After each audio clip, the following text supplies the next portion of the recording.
Good morning. Thank you for giving me the opportunity to be able to present today. And what I'm going to talk about is registry. And I'm going to talk about acromegaly in Canada. In my talk, really, what I'm going to do is going to give you what it is that we're trying to do in Canada to explain why we've made some progress, but also why we have so many unmet needs. And obviously, I'm going to be looking forward to your comments so we can share our opinions. And most importantly, have some type of plan as to how we can move forward, obviously, with your help. What I'm going to do is I'm going to divide my talk into two parts. The first is going to be on the past registry, which took place nearly a decade ago. I'm going to share that information with you.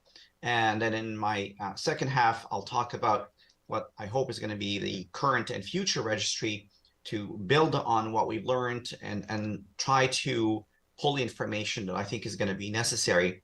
And obviously, love to hear your feedback and your experiences. So this goes back to actually the 1990s when several of us across Canada participated in the first registry, and it included nearly 650 patients from across the country. What we wanted to do was to identify exactly some of the issues related to quality of care that patients were receiving, demographic data, meaning their gender, their age, how long it took for them to get diagnosed. And we also wanted to know about some of the very important complications that they were facing health-wise and see how these changed over time. And here's some of the information. And I'm going to start by showing you exactly what we found from, again, this is going back, as you'll see, in the 1990s and 2000s. So of the 650 or 649 to be specific, half of them were men, so equal gender. There's no gender bias here. The average diagnosis at the time of presentation was 45.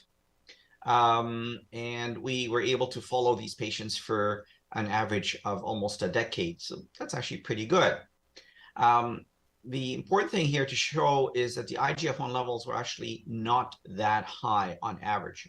And that's one of the things that's going to come up repeatedly is how high does the IGF need to be in order to make the diagnosis? And there really is no relationship. It's not like there's competition here. The higher the level does not necessarily mean anything other than the patient has active disease. And indeed, the same applies with growth hormone.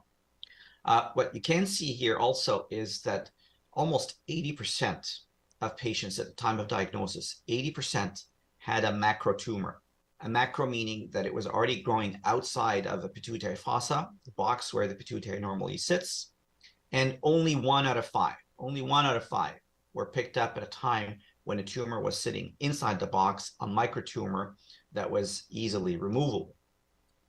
Invasion, meaning that the tumor was sitting and invading to the sides, was present on MRI at presentation in 36% of patients. You can see here the results based on the decades, and you can see the number of referrals of the 650 that we had. About 169 of them were noted between 1980 and 1994. And you can see here there was an increase, which is, I guess, a bit of a positive trend, but still a far cry from what we would have normally expected, which would have been probably almost double the number of patients that we picked up. And remember, we were looking at every single province across the country. This is not just Ontario and Quebec or British Columbia, it's across the country. The time to diagnosis, you can see here, was long, a little bit longer perhaps in men compared to women, but nevertheless, at least 6.5 to 7 years. As I told you, the average age of diagnosis was around the mid-40s. Half of them were men. And the other important aspect, which I think is worth emphasizing, this is not a disease just of the young. You can still get diagnosed with acromegaly with old age. And that gets to be a bit of a problem because many of you are aware that some of the features of acromegaly are often ascribed to old age. We still see people, and as you can see here, even in the 1990s and the early 2000s, about 1 in 5 was diagnosed after the age of 60. And we have patients right now in their 70s and 80s. I even have a few that are in the 90s. So it's not a disease that distinguishes by age. You can see here, the majority of patients, almost 90%, had pituitary surgery. The good news is that over time, we were using less radiation, but still, even in the early 2000s, about 1 out of 5 patients was resistant to medical therapy and required radiation. An improvement from the past, but nevertheless something that we hopefully will continue to work on and make some improvement. Somatostatin analogs were given and administered in nearly 50 to 60% of patients. This is, I guess, the part that I really wanted to talk about a little bit more, and I touched up a little bit on this the other day. Pituitary surgery is available across the country, and it is reimbursed by all provinces. It doesn't necessarily mean that all centers have the best facilities. Deanna will tell you, and one of her messages, and I hope I'm not misquoting you, Deanna, but she's interested in having to see centers of excellence. I'm going to be a little bit more modest than Deanna. I'm going to say I want centers of experience. They don't have superb, but at least experience. What that means is that when I send my patients for pituitary surgery, I want to make sure that they operate on pituitary tumors every single week. It's not that they've done 50 times last year. I want to know that every single week they operate on pituitary tumor patients, because I need to know how adept are they in managing not just the disease and performing an operation, but how do they manage complications? How do patients fare before the operating room, in the operating room, and most importantly, what happens after they come out of the operating room, in the hospital, and their hopefully longer-term follow-up, something that we're going to talk about a little bit more. Remember, this is 1990s and early 2000s. Even then, only about half of patients got to a point where the growth hormone and IGF-1 were controlled, indicating again that there was a lot of variation depending on the experience of a neurosurgeon and probably also the disease itself. I showed you this the other day. This is just to emphasize that when the tissue is removed from that operation, it's very important for it to be examined properly to make sure that this really was a pituitary tumor, and more importantly, to classify it within the spectrum of growth hormone secreting tumors. We discussed yesterday, sometimes the tumor is not even in the pituitary, but even if it is, it's very important to know what type of tumor, because that will tell you what are the risks of it coming back, what are the risks of it being resistant to medical therapy, and does it have any features that may in fact indicate that this was a heritable genetic disorder. This is one of the things that we do in all neuroendocrine tumors, and the pituitary is no exception. I showed you this slide also based on the MRI, and the beauty of this MRI is it shows you not just the disease, but how far it goes. This is a very nice, what we call 3 Tesla MRI. 3 Tesla is kind of like your iPhone 10. A lot of hospitals still have a 1.5 Tesla, which is like an iPhone 5. Imagine, we're not even anywhere near an i15, but just to give you some idea of the quality of the technology that's available to us, the procedure, its performance, and its ability to be able to identify the extent of disease is very, very critical. And it's one of the things that I think is extremely limiting and extremely variable across the country. I indicated before that acromegaly is a disease of metabolic as well as physical disfigurement, not just on the outside. So the hands and feet is one thing, but the diabetes, the heart disease, the lung disease, these are the features that will determine how long the patient is going to survive and what kind of quality of life will they have. And obviously, our attempt here is to improve all of these things. This is a very important slide that I want to show you. This is the risk of people dying as a result of acromegaly. And this is specifically related to heart disease and acromegaly. And it shows that despite the myth outside that heart disease is strictly related to high blood pressure and diabetes, which they are, but you can see that this graph also tells you is that growth hormone is equally as important, if not more so, indicating that elevated growth hormone in addition to, not instead of, but in addition to high blood pressure and diabetes, portend the risk of survival from the heart disease that plagues this disorder. And this is why what we've seen in Canada and what we see in other countries as well is that people go in and they get seen for the cholesterol, because that's what's done every single time that they see a physician. Their blood sugar might be checked, and sometimes they get even sleep apnea. But it's ultimately that penny drops, the diagnosis is made, and ultimately the neurosurgeon is involved, the diagnosis is made, but it's made a bit too late. We got to change this whole runaround that patients go through. And more importantly, we got to be able to connect all of these. I think one of the most important aspects of the registry is going to be, how do we network patients and their caregivers, even across space and time, and most importantly, specialties, so that we understand what it is that needs to be done to optimize the care of these patients. This is what we found in the registry last time, is that at least a quarter, if not a third, still had diabetes, high blood pressure, and sleep apnea. These are and this is despite the diagnosis of acromegaly being made. These are going to be ongoing issues which clearly have to change. This is also what happened over time, is that really heart disease and diabetes didn't change over time, indicating that we really didn't make a hell of a lot of progress, at least between the 1990s and 2000s. And I'm hoping that 2023 and onwards is going to make a big difference. We're trying to make sure that people are getting their biochemical diagnoses based on clinical suspicion, that when somebody comes in and they're sweating a lot. I think somebody showed the slides the other day, is that one of the common presentations is enlargement of hands and feet. And I'm going to keep hitting that point. Enlargement of hands and feet is a late manifestation of a disorder. It's when you've had it incubating for 5 to 10 years. The sweating, the joint discomfort, the headaches occur much earlier. And that's when we hopefully want to be able to intervene, so that the objectives of therapy can be met much earlier.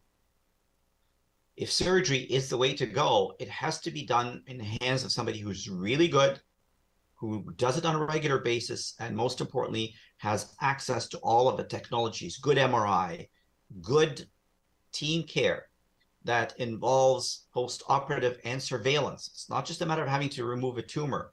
There's a lot more that goes along with that. And as I mentioned before, and I'm emphasizing it again, medical therapy should be considered in the sequence of treatment, so that not everybody is stuck having to be on medication for a long time or for life. That perhaps we could do things a little bit differently. Perhaps they could be treated medically first, and then surgery when the time is right, have it at that point. Again, we need to change this, and I hope we're going to be able to capture that in the registry. And we've made some very specific areas of progress, as I showed you before, in Canada, knowing the spectrum of pituitary growth hormone pathology, which tumors respond to which drugs, and how they can be best adopted. So this is where we need your help. And this is where the patient registry, and I hope Deanna is going to be able to give you some handouts. I'm going to show you the website as well, where you can really log in and be able to participate.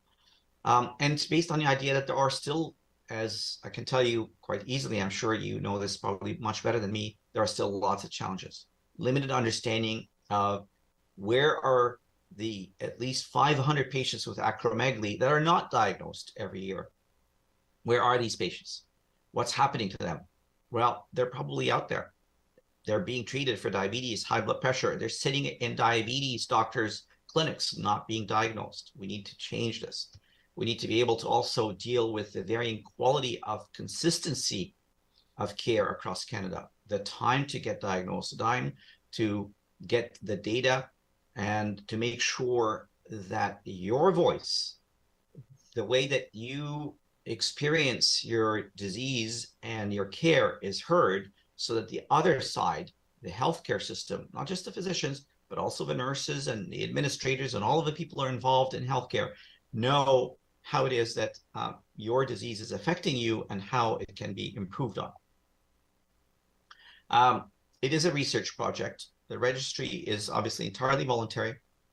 It's meant specifically to address Canadian patients with acromegaly, and it's trying to get insights that are unique to us. You can read about what's happening in the United States or in Europe, but how do we apply this in Canada in our socialized healthcare system? And more importantly, as you all know, is there's a lot of regional variations. Medicine in the Maritimes, in French Canada, English Canada, the prairies is very different. And I'm sure many of you probably have your own experiences. I'd love to hear from you as to how these challenges are being managed. So we want to get information specifically in French and in English. We want to be able to share this with the patient physicians. This is something that LUMO is working on to make sure that the primary care physicians are also made aware, but most importantly, we need to be able to make sure that you are engaged. And these red spots represent centers that already have signed on. There is currently 94 active participants, I'm told, from clinics across in Edmonton, Halifax, Ottawa, as you can see, Sherbrooke and St. Joe's in London. To open still is in Calgary, Montreal, both the English and French sides, Quebec City, and then hopefully also here in Toronto, where we have a huge number of variations, obviously. The idea is to be able to remove barriers. We want to direct patient access. Patients can participate regardless of where they are. Hopefully, we can capture people from the north, from areas that are less well populated, and of course, networking of the data to provide a universal picture of really what's happening and some of the diversities. In other words, some of the differences. Do people get their MRIs done? Do they get them on a regular basis? Do they get them done once a year, every 2 or 3 years? Some blood tests, difficulties in getting blood tests. Why do people have to pay for IGF in some labs but not others? That's the sort of thing that the registry is trying to capture. And here's the web address, AcromegalyRegistry.ca. Hopefully you can capture that.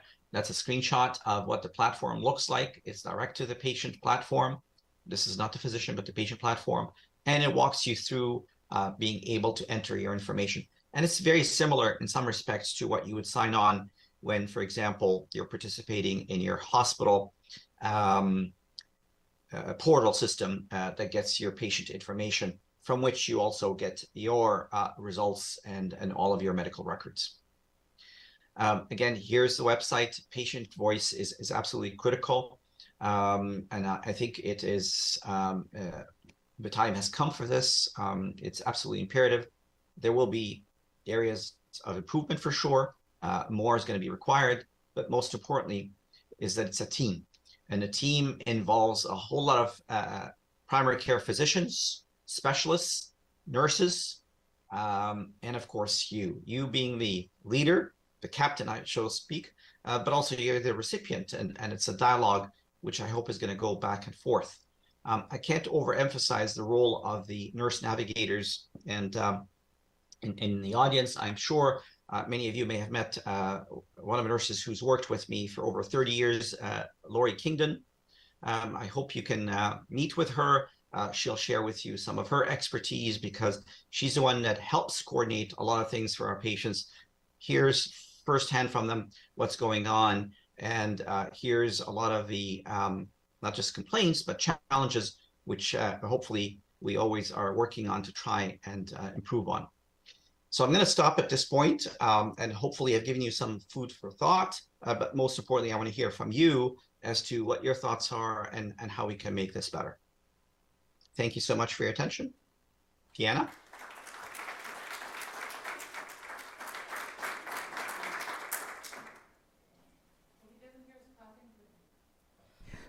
Can you hear me? I can hear you, Deanna. Okay, that's good. So I'm going to just, does anybody have a question for Dr. Ezzat? Dr. Ezzat, thanks for your presentation. My question is, what's your estimation of how many undiagnosed people with acromegaly for every diagnosed person in Canada? I think that's a very good question. If the estimates are correct, it's almost 1-to-1. And what bothers me is the following, is that patient who's not diagnosed does not exist. The patient's there. The patient's just sitting in the wrong waiting room. And I think that's really the problem. And when we try to talk to governmental agencies, we try and have tried repeatedly, and I will continue to obviously advocate, is that those patients are costing the system money. So for the system to try and actually make this better is for the benefit of the system, it's for the benefit of all. Those people are still getting heart attacks and being managed for their diabetes and cholesterol and sleep apnea. They're out there. They just don't know it. And the physicians who are looking after them, sadly, are not aware.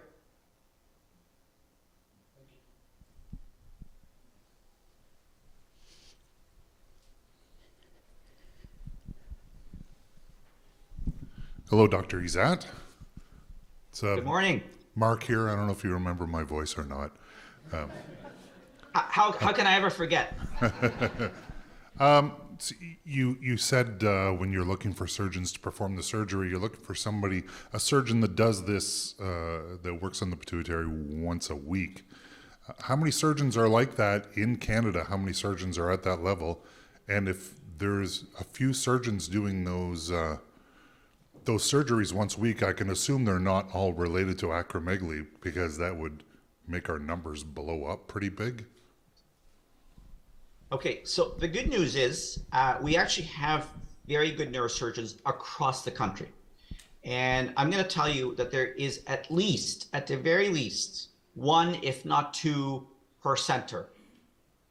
Now, you can say, well, that's a little bit too much. Maybe this is going to end up causing delays and I'm not going to have my operation because that neurosurgeon is going to be very busy. And I think that gets back to the point I was making. Once the diagnosis is made, there is absolutely no reason why that patient cannot and should not go on medical therapy while they are awaiting, in a very organized way, their operation to be done at the right time by the right person. So if the operation does not occur until 3-4 months, that's not time wasted, because that patient is being treated. In fact, I would argue that I hope that they will be in medical shape that's better than if they went immediately for surgery and then end up with a whole lot of complications that persist after the operation. So in short, at least 1 to 2 per province. And that's actually pretty good. We're in that respect, Canada is not bad. I think identifying those 1 or 2 individuals in each, and at least, I'm saying at least. Now, having said that, it's also very important to make sure that you have a very frank discussion with that neurosurgeon. How comfortable are you? And if that person is not comfortable, I would say that it's only honest for them to admit to that, and for the patient to also recognize if that's the case, then they need to seek an opinion somewhere else. And if necessary, maybe in another province, as long as they are undergoing medical care. So you've relieved that pressure of having to, oh my God, I better get that operation next week. Anybody else?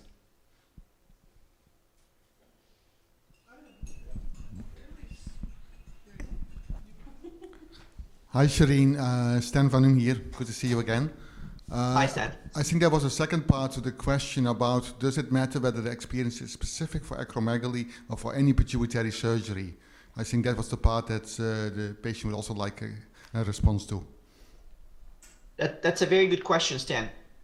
So I'm going to be a little bit more conservative, and I'm going to be willing to say, I don't even care if they happen to be specifically acromegaly. Now, having said that, I would say the icing on the cake. So in other words, if they operate every week on pituitary tumors in general, I think that's what I would call the minimal. That's the entry point. It would be great if they also happen to have more specific and measurable expertise in acromegaly. Why? Because, as you know, technically speaking, access to the nose, as well as many of the other issues that occur as a result of going through the nose in acromegaly, is different than non-acromegaly patients. And many people will tell you, and I'm sure people in the audience will identify with that, they end up with a lot of sinus infections, fluid leakage, many other local issues that are related to the technical aspect of the procedure itself. And those ideally are best handled by the team, which typically involves, I should add, it's not just the neurosurgeon, but in many centers, it's the neurosurgeon with an ENT doctor who actually starts the procedure to gain access to the pituitary fossa, where then the neurosurgeon takes over. It's that team of neurosurgeon and ENT that work together. And ideally, if they see a whole lot of acromegaly patients, they're able to troubleshoot with that individual on managing some of the more technical and more disease-specific problems. One thing that I know that could be done, and I know that has been done, is, we could get diagnosed with a pituitary tumor, but we can't pinpoint exactly what the disease is. So after taking out the tumor, then the pathologist would be able to evaluate and figure out what the actual pituitary tumor disease is to pinpoint what we actually have for pituitary disease. Am I correct, Dr. Ezzat? Thank you for asking that question, Deanna. So that's another aspect. Now, luckily, so every piece of tissue that's taken in an OR, regardless of what it is, whether it's a pituitary tumor or a toenail, by law is required to go to the Department of Pathology, where they actually make what are called blocks, paraffin blocks, meaning that the tissue is embedded in wax and will always be made available and will remain available for at least 10, if not more years. What that means is that if there is a diagnosis that is made or there's a surgical pathology report issued that doesn't really look very professional, a one-liner, something that says pituitary tumor or stains for growth hormone, that tells you that it was read by somebody who has zero experience. You should look at this and say, I need a qualified interpretation. That does not in any way meet current standards, not just the World Health Organization, but even of accreditation by the Academy of Pathology here in Canada. So this is where you and your physician can advocate and say, I want what's called a pathology review. And that sample and that report will then be sent to a more specialized center, and it can be anywhere. It can go from Saskatoon to Toronto. It can go from Victoria to Montreal, where a more detailed description provides that record, which will forever influence how that patient is going to be treated and gives you an idea, Deanna, about not just what to expect, but also what are some of the therapies that will be suitable for treating that tumor in this patient. Thank you. You talked about requesting a more advanced pathology report. Is that what you're suggesting patients do? Yeah, it's called a pathology review, and it's well within your rights. And again, I think it's important that you have that discussion with whether it's your medical or surgical physician. You're going to be able to say, can you tell me about the details of this tumor? And you're going to be able to get an answer very quickly, because if they say this was a sparsely granulated somatotroph tumor, a densely granulated acidophil stem cell, if they have a very specific description, just like if you had breast cancer. If you had breast cancer, you want to know, is this hormone positive? Is it hormone negative? Is it invasive? Is it non-invasive? What is the grade? What is the stage? All of these things, it's the same thing. And if those details are present, that's perfectly fine. If they're not, that report is incomplete. And I can tell you, it will go back to that pathologist and they're going to get slapped on the hand because they're going to realize that they've done a Mickey Mouse job and that they have to be addressing this. And if they continue to make this consistent error of deficiency, then they have to be removed from doing this and have to give it to somebody who's more specialized. But then if they got their hand slapped, they have this piece of our information somewhere. That is correct. They are required by law to retain that tissue block so that it becomes available for any and all parties down the road for years to come to be able to look back at it again. Next question, please. Hi, Shereen. It's Ali Praptani. Hope you recognize my voice. You're getting smaller though, Ali. Either that or my eyes. Thanks, Shereen. The transcription factors, they're very valuable. The problem is that they're hit and miss, center to center. And I think advocacy is very important there.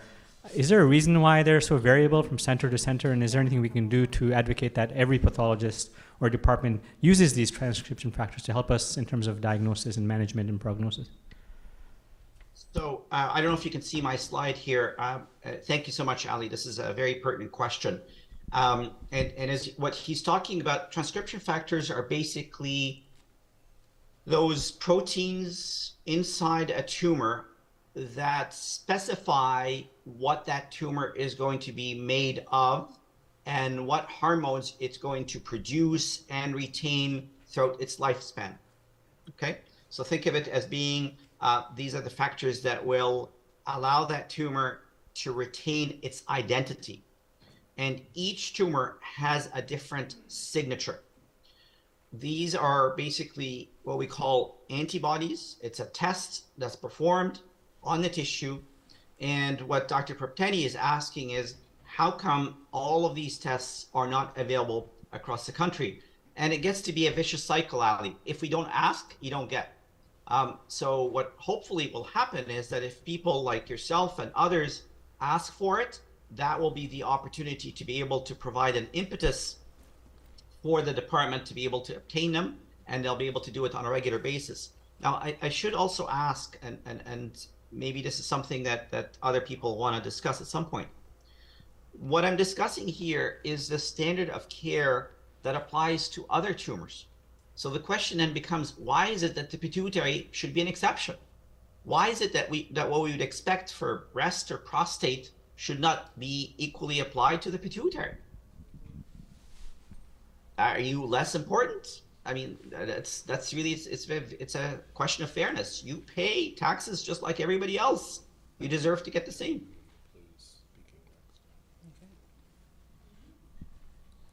Next question, please.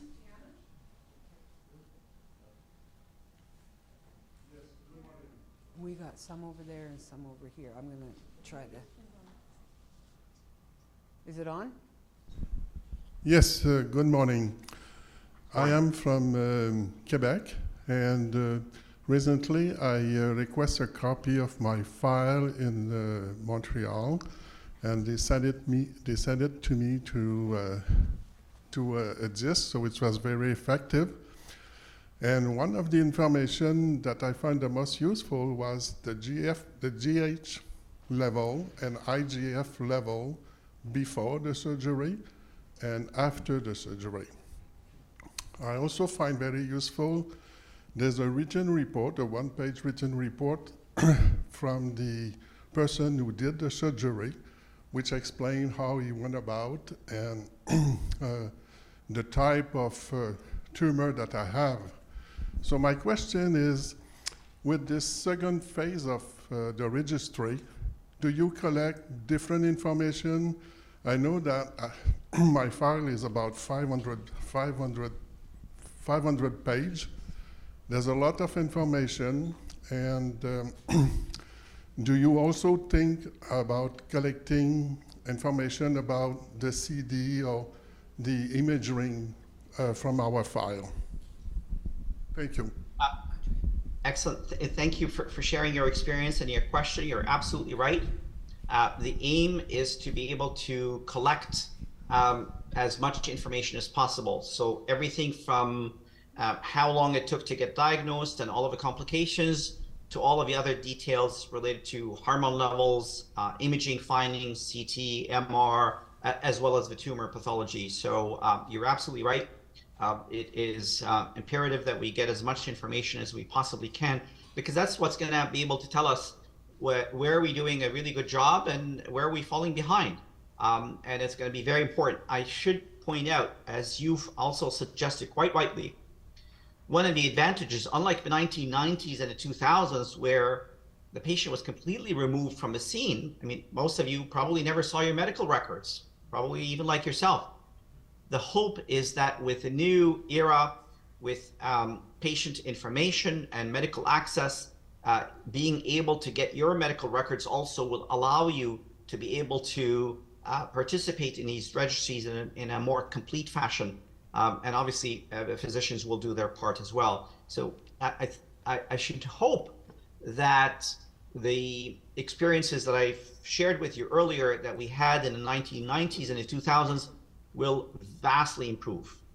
Now, whether the numbers, the overall volumes will go up, I don't know. That's to be determined. And one could make an argument that despite all these efforts, it's not going to change. But I would hope that at the very least, if the numbers don't change, then at least the existing population of those with acromegaly, that the quality of life will improve, and they'll get to know more about what's happening with them and where the deficiencies are.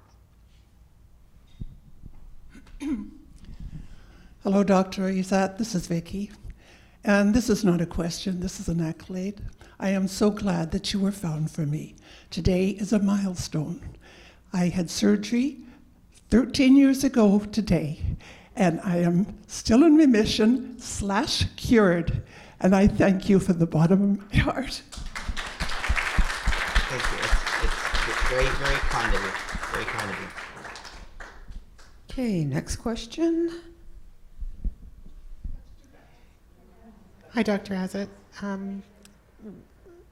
One question I have is there some kind of standardized testing that could be implemented, like, for example, if somebody presents with hypertension and diabetes that are atypical presentations, could an IGF-1 automatically be the next test? That's a very good question. In fact, I'm probably going to ask my colleague, Dr. Van Oom, also to respond to that as well. And the reason for that is, as a body, one of the societies that we have in Canada is a Canadian Society of Endocrinology. And both Dr. Van Oom and myself have advocated within that society is to work on campaign programs to be able to highlight to physicians, both general physicians and specialists, to be able to do exactly what you talked about. That when they see someone who has 2 or more common conditions that cannot be explained very easily, somebody who's developing sleep apnea without necessarily having the obvious risk factors, somebody who develops diabetes without family history, somebody who develops high blood pressure at an early age without good reason for it, that these would be the triggers that will make people at least think about acromegaly and hopefully get that IGF-1 done. We've tried to do this by a variety of presentations, but also CME programs as well as other efforts. And as I said, perhaps, Stan, do you want to add further to that?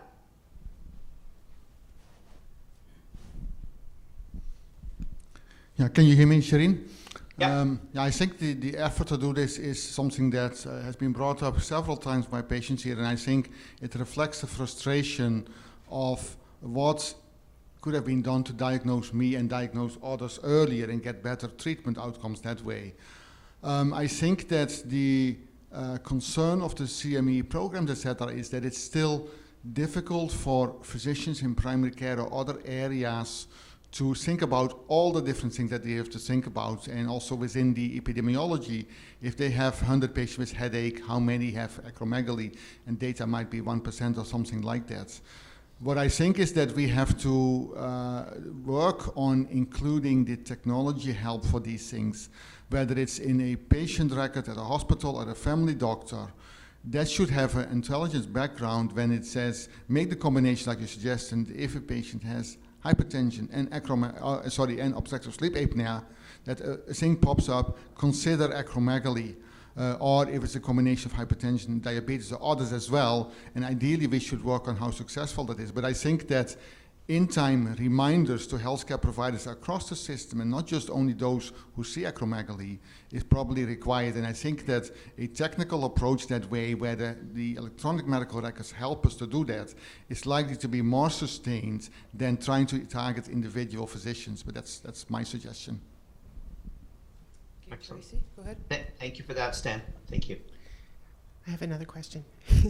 One of the biggest barriers recently to diagnosis is lack of access to care. And it's something that I don't feel has been really addressed with the lack of family physicians, and people don't have a primary care provider, and even lack of access to walk-in clinics because they close at 9 o'clock in the morning because they're at capacity. And then trying to get a referral to anybody because of our system, you can't self-refer. So do you have any advice for people who are ill and seeking help?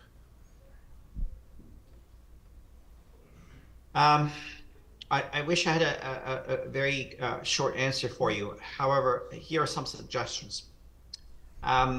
Clearly, somebody who is not well, and whatever the problem may be, it could be even headaches, for which they're seen in emergency rooms repeatedly because it's so bad, or blood pressure. I would argue that if absolutely necessary, one way, I'm not suggesting the only way, but one way is if you're seen in an emergency room, is to ask not for them to do all of the things that you want, because that's not, as you and I know, is not going to happen. But at least one of the things they can do is facilitate getting access to a GP clinic, and it can be a primary care or so-called family practice clinic that is associated with that hospital. At least this gets your foot through the door, and you will be hopefully given an opportunity to get a physician that way. It may not be ideal and may not be the best way, but at least this gets you one step closer to then being seen from family practice and get referred to a specialist. This, in my experience, has been sort of a most fruitful way of managing this. I should also add, specialists deal with another problem, because Dr. Vanoom and Dr. Perptani and others in the room will tell you, we face a different situation as specialists when physicians and patients that we've been seeing suddenly don't have a primary care physician anymore. So now these patients are relying on us as specialists to more or less almost become their primary care physicians. We got to manage things that normally we would not have been managed, and we got to quarterback things that normally should have been within primary care setting. And that obviously creates an extra challenge for the patient as well as for the specialist. So your point is extremely well taken. I think this is a bottleneck. It's a rate limiting step, and it has to be resolved. And you do what you can. Contact the local College of Physicians and identify who is accepting physicians in that community. I will tell you, it's quite likely you're not going to get your top choice, and maybe you're not going to be able to get the most convenient, but at least get something to start with. So I got one more question, and this is going to be our last question. Okay, one. Sadly, it's not even a question. It's further to your comment. I started at 35 with x-rays of my feet, knees, hips, had hips done at 50. And all of those x-rays, you don't see that. You know, they don't recognize, because my overall health was very good. And then everything else after 50. So I strongly encourage this, what did you call it, cross Canada Registry, because after 5 or 6 x-rays in 10 years, thank you, 5 or 6 years, and my height, I would have thought for sure they should have picked that up, but sadly, no. Thank you. Thank you for sharing that. Thank you. Thank you so much, Dr. Ezzat, for presenting for us and taking the time to ask questions. We're going to move on to the next presentation. Thank you. And you're more than welcome to stay on and listen if you like. If not, thank you very much, and we will see you next September